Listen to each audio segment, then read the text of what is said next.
I've been feeding the same Mothman since 1984, and what it finally revealed to me about why its kind fears humans is something that will haunt me for the rest of my life. Some people might call me crazy for admitting this publicly, but after nearly 4 decades of keeping this secret, I believe it's time the world knows. My name is Robert Mitchell. I'm 68 years old, and I'm a retired coal mine supervisor from Point Pleasant, West Virginia. This is my story, and I need to tell it exactly as it happened, because what I learned changes everything we think we know about these. The autumn of 1984 painted the hills of West Virginia in shades of rust and gold. I was 28 years old, working the night shift at the old Silver Bridge Memorial Mine, just outside Point Pleasant. The mine had opened in 1968, a year after the original Silver Bridge killing 46 people. Some folks said it was bad luck to name a mine after a tragedy. Looking back now, maybe they were right. I'd grown up in Point Pleasant, heard all the stories about the Mothman sightings from 1966 and 67. My father had been one of the witnesses, claimed he saw it flying over the TNT area one night in November.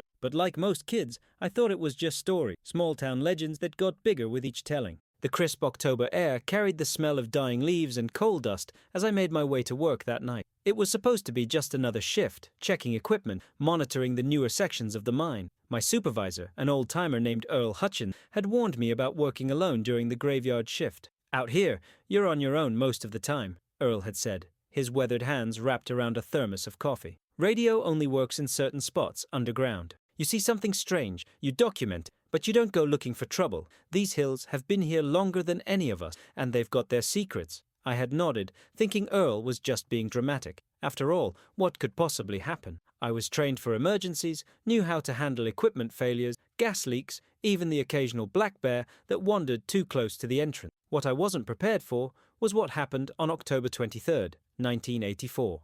It was just past midnight, around 12:30 a.m., and I was doing my rounds on the surface, checking the ventilations before heading underground. The mine sat on the edge of TNT, the abandoned World War II munitions that had become famous during the original flap. As I approached the old equipment, the tree line, I heard something that made me stop dead, a sound unlike anything I'd ever heard. Not quite a screech, not quite a cry, but something in between. It echoed across the empty field, making the hair on my arms stand up. I grabbed my flashlight, the heavy mag light we all carried, and turned toward the sound. My other hand instinctively went to my belt, though I didn't carry a weapon. What would I need a weapon for at a coal mine? I followed the sound for maybe 100 yards into the old TNT. The concrete igloos, old ammunition bunkers from the war, stood like silent monuments in the darkness. Most of them were sealed up, but some had collapsed over the years, creating dark hollows where animals sometimes nested. That's where I found it. At first, my brain couldn't process what I was seeing. It was huddled against one of the collapsed bunkers, and it was massive, at least 7 feet tall, even crouched down like it was. The body was lean but powerful, covered in what looked like gray-brown fur or feathers. I couldn't tell in the flashlight, but it was the wings that made my breath catch. Massive wings, folded against its back, each one easily 10 feet long. And the eyes. God, the eyes. They weren't red like the old stories said. They were more like polished silver, reflecting my flashlight with an otherworldly glow. And they were watching me with an intelligence that froze me in place. A Mothman, a real, living Mothman, injured and trapped against the concrete. My first is to run. Every story I'd ever heard, every warning about the Mothman being a harbinger of doom, came flooding back. The Silver Bridge collapse, the deaths, the fear that had gripped Point Pleasant for 13. But then it made that sound again, softer, not threatening, more like pain, like it was asking for help. I moved closer, slowly, keeping the flashlight steady. That's when I saw the injury. Its left wing was damaged, tangled in old barbed wire that must have been left over from the war. The wire had cut deep into the membrane of the wing, and I could see dark fluid, blood maybe, dripping onto the ground. The creature made that sound again, its silver eyes locked. It wasn't trying to threaten me. It was trapped, suffering, and somehow it knew I was its only chance. I'd helped injured animals before. Deer hit by cars, dogs caught in traps, even a young black bear once that had gotten its paw stuck in an old steel snare. But this was different. This was something that wasn't supposed to exist, something that if discovered would bring reporters, scientists, government agents, and God knows who else to Point Pleasant. But looking at that creature suffering in the wire, I couldn't just walk away. "Okay," I said, more to myself than to it. "Okay, let's see what we can do."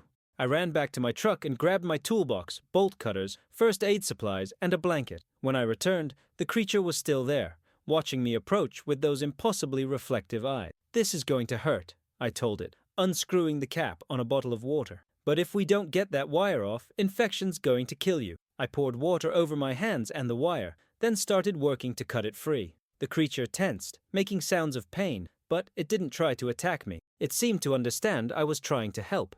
It took me nearly 2 hours to work all the wire free from its wing. The damage was severe. Deep lacerations through the wing membrane, possible tears that might never heal properly. I cleaned the wounds as best I could, poured antiseptic over them, which caused the creature to let out a screech that probably scared every animal within a mile, and wrapped the wing carefully with gauze. "You can't stay here," I said, sitting back on my heels, exhausted. "You need shelter, somewhere safe to heal. Can you fly?" The creature tried to extend its wings, but immediately collapsed with a cry of pain. The injured wing couldn't support any weight. I looked around at the old TNT, then back at the creature. If I left it here, it would die. Other animals would find it, or worse, some curious teenagers exploring the bunker discover it. I made a decision that would define the next 40 years of my life. "There's an old storage building at the mine," I said. "It's abandoned, locked up.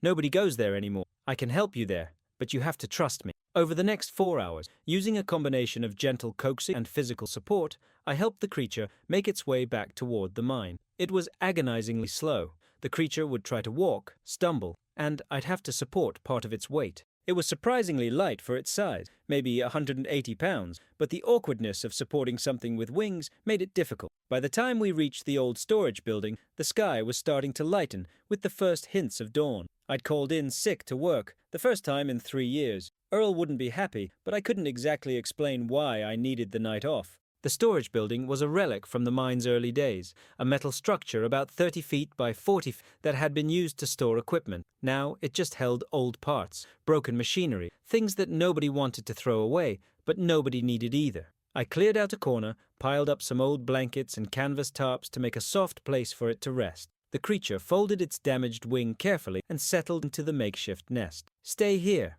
I told it. "I'll bring food and water. Nobody comes to this building anymore. You'll be safe. Do you understand?" The creature looked at me with those silver eyes and made a soft sound. Then, impossibly, it nodded. A clear, deliberate nod of understanding. "Good God," I whispered. "You really do understand." I spent the rest of that day and the next night tending to the creature. I brought water, which it drank gratefully. Food was trickier. I tried bread, which it refused. Then I remembered the old stories about Mothman being seen near the power plant, near electrical. On a hunch, I brought some raw fish from the Ohio River. The creature accepted it immediately, eating with surprising delicacy for something of fierce appearance. I changed its bandages, applied more antiseptic, and watched for signs of fever or infection. The creature, I couldn't keep thinking of it as it, watched me work with what seemed like curiosity. When I brought a camping lantern so I could see better in the dim building, it reached out with one clawed hand and touched the glass gently, fascinated by the light. "You've never seen modern stuff before, have you?" I said. "You've been living out there in the wild all your life, avoiding people, staying hidden." It made a sound that might have been agreement. Over the next few days, something remarkable happened. We began to communicate. Not with words. The creature's vocal anatomy couldn't produce human speech, but with gestures, sounds, and expression. It learned to nod for yes and shake its head for no. It would point at things it needed or wanted, and it began making different vocalizations that I gradually learned to interpret. One sound for pain, another for hunger, another that seemed like gratitude. By the end of the first week, the infection had receded, and the wing was starting to heal. The creature could move it slightly, though it would be weeks before it could fly again, if it ever could. And by then, I'd made another decision. Even after it healed, I couldn't let it go back into the wild. Not yet. Maybe not ever. Because on October 29th, just 6 days after I'd found it, something happened that changed everything. I arrived at the storage building that evening with food and fresh bandages, but when I opened the door, the creature wasn't alone. Standing in the shadows near my injured Mothman was another one. Smaller, maybe 6 feet tall, with darker coloring and eyes that gleamed like copper in the lantern light. They were communicating with each other, making soft, chirping sounds, and when the second creature saw me, it froze. My Mothman, the one I'd been caring for, moved between us quickly, not aggressive, but protective. It made a series of sounds to the other one, gestures that seemed to say, "It's okay, this one is safe." The smaller Mothman watched me for a long moment, then made a questioning sound. My Mothman responded, pointed at its bandaged wing, then at me. It was explaining what had happened. that I had helped. The smaller one tilted its head, considering this information. Then slowly, carefully, it took a step toward me. I held very still, barely breathing. The smaller Mothman reached out one clawed hand and touched my shoulder, gently, a gesture that felt like gratitude, or maybe recognition. Then both creatures made the same sound together, a harmonizing call that resonated in my chest, and I understood.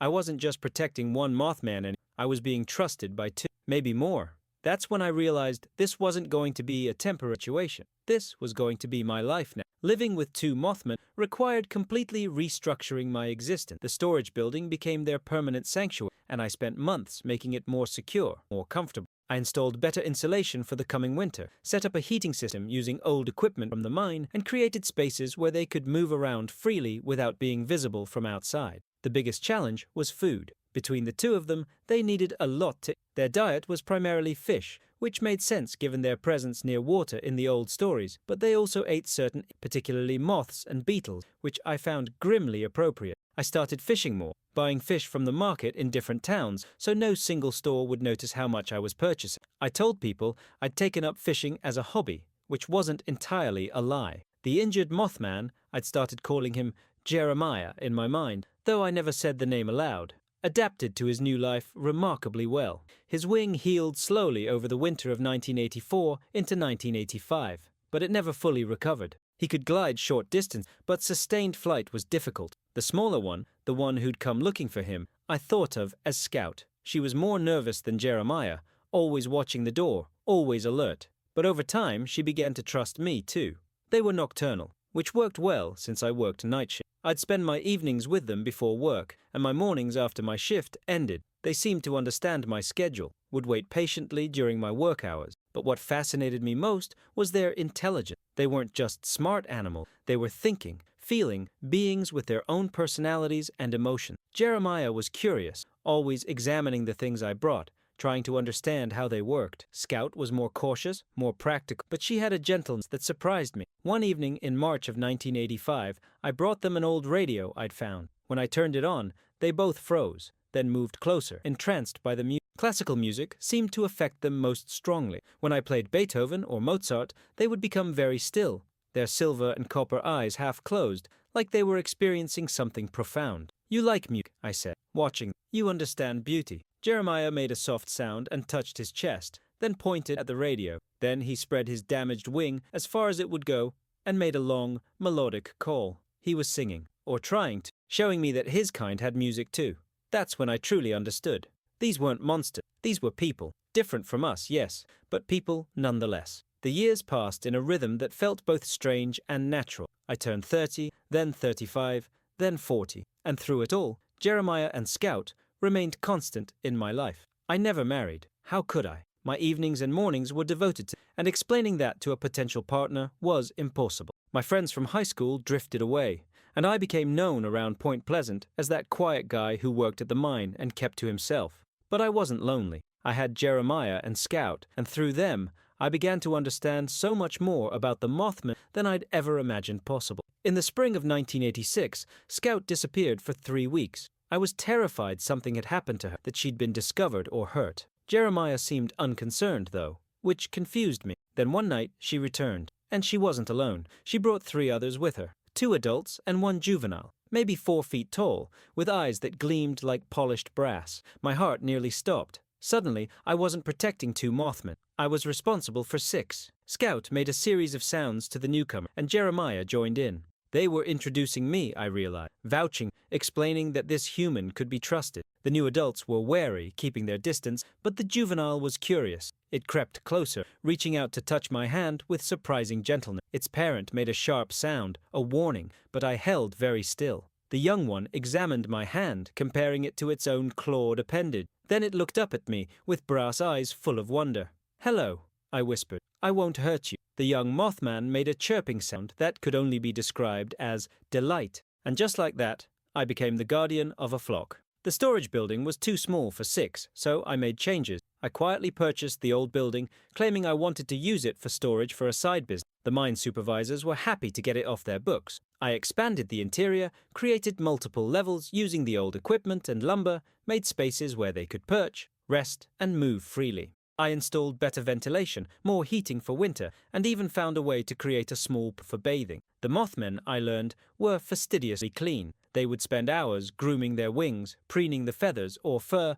I still couldn't quite determine which. Over the next several years, I learned their patterns, their behaviors, their social structure. They were family-oriented, deeply. The adults cared for the young collectively, all of them teaching, protecting, sharing food. They communicated with a complex language of sounds and gestures that I gradually began to understand, though I could never replicate it properly. They had calls for danger, for food, for joy, for mourning. Yes, mourning. In 1989, one of the adults, the male who'd come with Scout, died. I found him one morning, curled in a corner, his silver eyes closed. The others gathered around his body, making sounds unlike anything I'd heard before. Long, mournful calls that made my chest ache. They sat with him for hours, touching him gently, saying goodbye. I helped them bury him in the woods behind the building, digging deep so no one would ever find the grave. The Mothman watched as I covered their family member with earth. And when I finished, Scout touched my shoulder again. She understood that I was honoring their loss, that I saw their grief as real, as valid as human sorrow. By 1995, I'd been caring for the Mothman for 11 years. The young one had grown into a full adult, and Scout had brought more family members, small group, individuals who needed help or safety. My life had become a careful balance of maintaining appearances as a normal coal mine supervisor while secretly running a sanctuary for beings that weren't supposed to exist. But I also began to notice something troubling. Jeremiah was showing signs of trauma I hadn't recognized. Sometimes he would wake from sleep with a shriek, thrashing, his damaged wing spasming. Other times, I'd find him staring out the window toward Point Pleasant, toward the river, making sounds that were unmistakably distressed. "What's wrong?" I'd ask, though I knew he couldn't answer in words. Then, in October of 1996, something happened that made everything clear. I was bringing food that evening when I heard all of them making alarm calls, not the usual warnings, but something more frantic, more fearful. I rushed inside to find them clustered together in the far corner, all of them staring at the door, specifically at me, at the newspaper I'd brought with me, tucked under my arm. I looked down. The headline read, "Silver Bridge Collapse, 30th Anniversary Remembered. Community Honors 46 Victims." Jeremiah made a sound I'd never heard before, full of anguish. He pointed then at the window, toward where the old bridge had. Then he pointed at himself and made a gesture. My blood ran cold. You were there." The other Mothman gathered around him. Scout touched his damaged wing gently, then looked at me and made a series of gestures. She was telling me a story, their story. And over the next hour, through gestures and sounds and the newspaper's photographs, they made me understand the truth about Mothman and the Silver Bridge collapse. They had been there, Jeremiah and dozens of others. They'd sensed something wrong with the bridge weeks before it fell. Some vibration, some structural flaw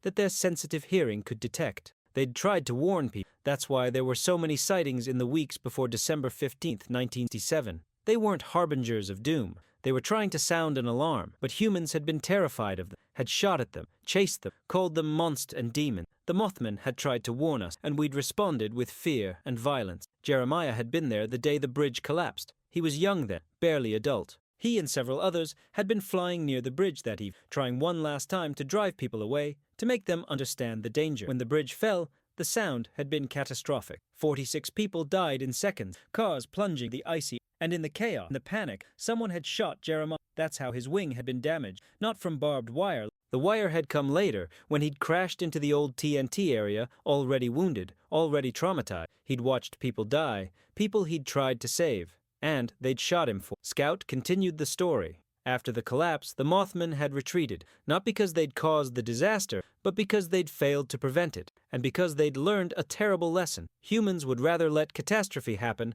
than trust something they didn't understand. The Mothman had been watching over Point Pleasant for decades, maybe centuries. They'd tried to warn of other disasters, other dangers. Sometimes they'd succeeded in subtle ways, driving people away from unstable mines, from dangerous areas. But often, their warnings were interpreted as threats. They'd learned to hide, to stay away. But they'd kept watching, kept trying to help from the shadows, knowing that humans would never accept them, never trust them, never see them as anything but monsters. I sat down heavily, the weight of this revelation crushing me. "All these years," I said quietly, "the legend got it wrong. You weren't causing disasters, you were trying to prevent them." Every Mothman in the room made the same sound, a harmonizing note of affirmation and sorrow. Jeremiah moved closer and placed his clawed hand on my shoulder. Then he made a gesture, pointing at me, then at them, Then, putting his hands together. Bridge. Connection. You're saying I'm a bridge, I said. Between your kind and mine, he nodded. But I'm just one person, I can. What can I possibly do? Jeremiah pointed at his own eye, then at mine. Then he touched his chest, and touched me. Understand. That was the message. I could see them truly, understand them truly. And maybe, someday, I could help others do the same. The late 1990s and early 2000s brought new challenges. The mine where I worked was struggling financially, and rumors of closure were constant. My salary was the primary funding source for taking care of the Mothman, and if I lost my job, I didn't know what I'd do.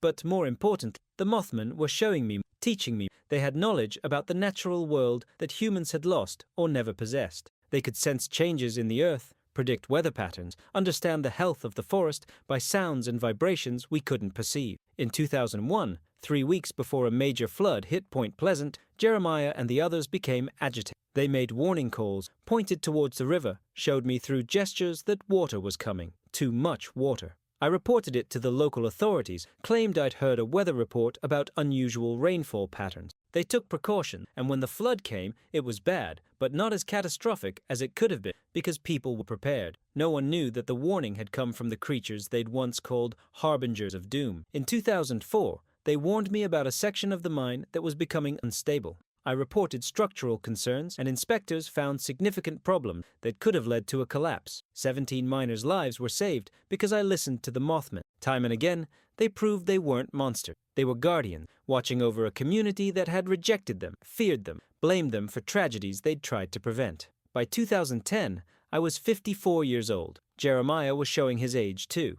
His silver eyes had dimmed slightly, his movements slower. He'd been young when I found him in 1984, maybe 20 in Mothman years, whatever that meant. Now he was approaching 50, and I could see the weight of years on him. The younger Mothman, the ones born or brought to the sanctuary over the years, treated him with obvious respect. He was an elder, a teacher, the one who'd been there during the bridge collapse, who carried the memory of that tragedy. One evening in December of 2010, I found Jeremiah sitting alone, staring out the window toward Point Pleasant. I sat beside him, something I'd done countless times over the years. Do you regret it? I asked quietly. Coming back here after everything that happened? He looked at me with those dimming silver eyes and made a soft sound. Then he touched his chest, touched mine, and pointed to all the others resting throughout the sanctuary. Family, home, purpose. No, he wasn't saying. He didn't regret it, because pain and loss were part of life, but so were connection, love, and the choice to keep trying, even when it seemed hopeless. The 2010s brought the digital age to Point Pleasant. Suddenly,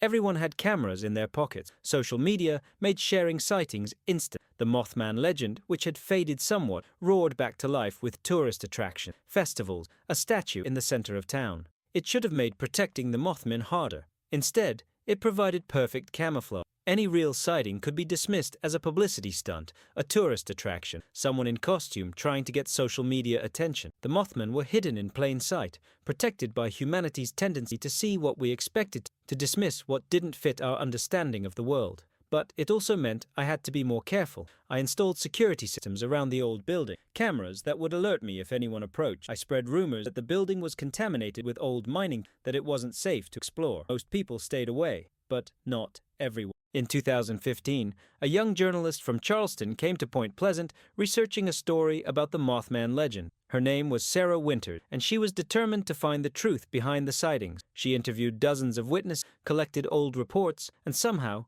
she found her way to me. Mr. Mitchell, she said when I answered my door one Saturday afternoon, I'm researching the Mothman phenomenon, and several people mentioned you've lived in Point Pleasant your whole life. I was hoping I could ask you some questions. I don't know anything about Mothman. It was the biggest lie I'd ever told. That was all before my time. She smiled, but her eyes were sharp. You were born in 19... You would have been 11 when the sightings, and I've heard stories. Your father... My father saw a lot of... She pulled out a notebook. Then why do you own the old storage building near the TNT area, the one that used to belong to the mine? My heart rate spiked, but I kept my expression neutral. How do you know about that? Public record. You purchased it in 1985. You've maintained it for 30 years. You've installed security, heating, and according to your utility rate, you use an unusual amount of electricity and water for a storage building. She leaned forward. Mr. Mitchell, what are you storing in that building? Equipment, I said. Old mining equipment. It's a hobby. She didn't believe me. I could see it in her eyes. But without proof, what could she do?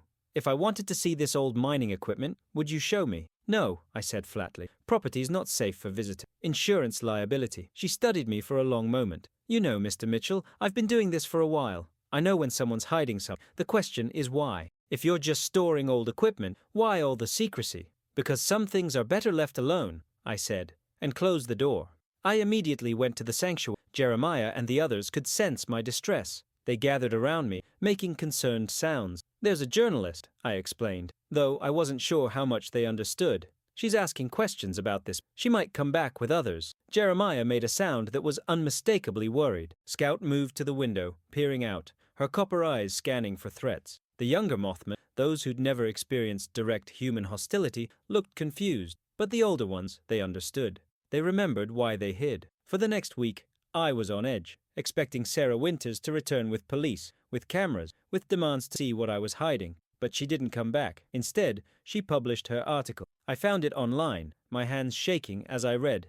The headline read, "The Watchers of Point Pleasant, Rethinking the Mothman Legend." She'd interviewed dozens of people, compiled decades of sightings, and reached a conclusion that made my blood run cold and warm at the same time. What if the Mothman wasn't a harbinger of doom, she wrote, but a guardian trying to warn us? What if every sighting correlated not with disaster, but with attempted prevention? What if we've been afraid of something that was trying to help us? She didn't mention me by name, didn't reveal the sanctuary, but she ended with a paragraph that I read over and over. Someone in Point Pleasant knows the truth. Someone has been protecting, keeping them safe from a world that would rather see them as monsters than understand them as potential allies. Whoever you are, I hope you know you're doing the... Some secrets are kept, not because they're shameful, but because they weren't ready. I sat in that night, surrounded, and I cried. One human out of thousands who'd investigated the legend had actually... Jeremiah placed his hand. That gesture made so many comfort, understanding, solidarity. We weren't alone and expected. The years I retired from the sanctuary. The Mothman. Jeremiah was slower now, spending most of his time resting. Scout's copper eyes had faded to bronze,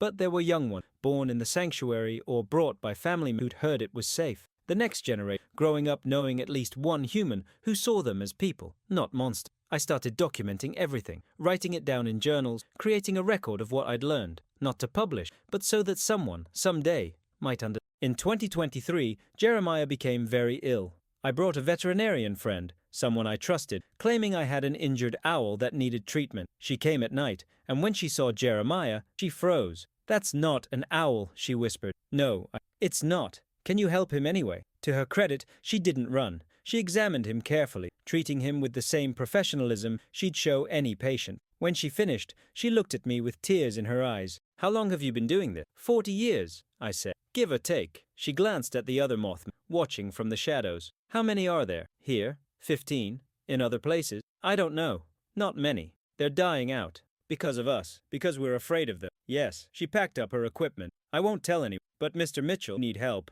You're not young anymore, and this is too big for one person." "I know," I admitted. "But who can I trust?" She wrote down a number. "My daughter. She's a wildlife biologist. If something happens to you, call her. I'll talk to her. Prepare her. But only if you need her. Your secret stays secret." "Thank you," I said. It's 2024 now. I'm 68 years, and Jeremiah is dying. I can see it in his eyes. His breathing has become labored. The wing I treated 40 years ago finally giving out. I sit with him every evening, holding his clawed hand, remembering that night in 1984 when I found him trapped and bleeding in the old TNT area. I should have been afraid. Everyone else was. But I looked into his eyes and saw someone who needed help. That choice changed everything. It gave me a family when I was lonely. It showed me that intelligence and emotion exist in forms we don't expect. It taught me that sometimes the things we fear most are the things trying hardest to protect us. The other Mothmen gather around us. Scout, showing her age but still strong. The young ones, curious and bright-eyed. The ones I've come to know as individuals, each with their own personality,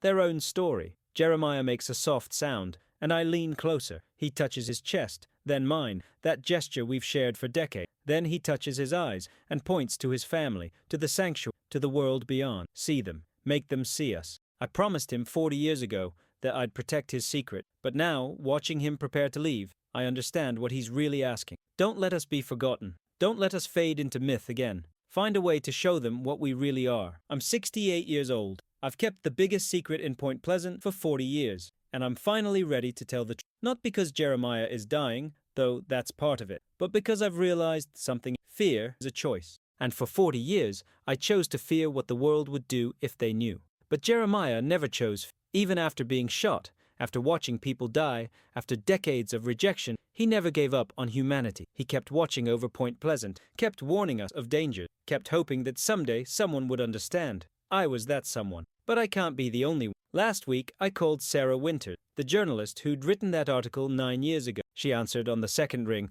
and when I told her who I was, there was a long silence. "You're the one," she said finally. "The one who's been protecting them." "Yes, I'd like to meet them, if you'll let me." So tomorrow, she's coming to the sanctuary. Not with cameras, not with crowds. Just her, a notebook, and an open mind. Jeremiah won't live to see what comes of it. But maybe that's okay. Maybe he's done enough. Warned enough people, saved enough lives, proved enough times that his kind deserves to exist. The Mothmen of Point Pleasant aren't harbingers of doom. They're watchers, guardians, beings who understand things we've forgotten or never knew.